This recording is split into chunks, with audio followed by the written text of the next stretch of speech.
هر پارێزگeheka Herêma Kurdistanê dixwazît bi nasnavekê giring bihête nasandin. Dihok jî hewlo bizavên xor diket bo ber bi paytextbûna geştyariyê ve. Rêveberiya Giştiya Geşt û Gozarê jî tekezî li wê çendê diket ku niha çi berbes nemayne.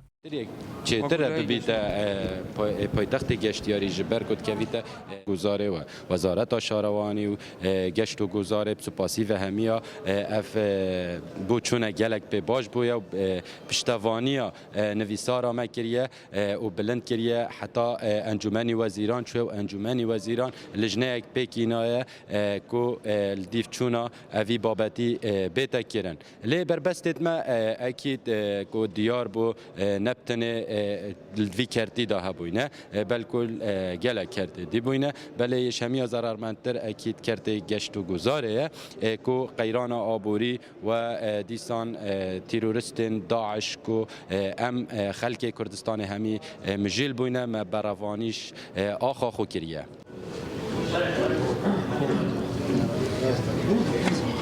بسپورeke aborî dibêjît eger kertê taybet pitir we ber hênanê bike dê geşt û gozarekê bi hêz peyda bît.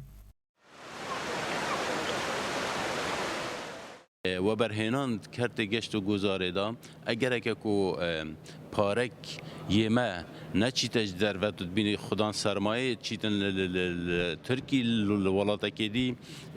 و برهنانت کتن الکردستان ناکتن ام دی چاوبری وی زفرین اینجاره و سرمایهش در و دی چاوبری وی این دی نویریم هکا اما کر یعنی ما سرمایه که هرما کردستان الدهو کچر کداهات وی سرمایه هر بومه او خالقا گرینگه خالا دویم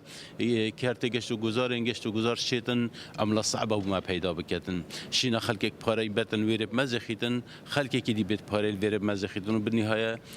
داهات لویر کمبیتو و بتروش آبوریم لگوری زانیاریان له هریما کردستان نزدیکی 67 صد ولاتی دبیکارن لگوری داخویانین بسپوران د بیاوی گشت و گزاری جیدا اگر و برهنانا وی کرتی زیده بی د دلیون کاری جی بر بکم بونه وچن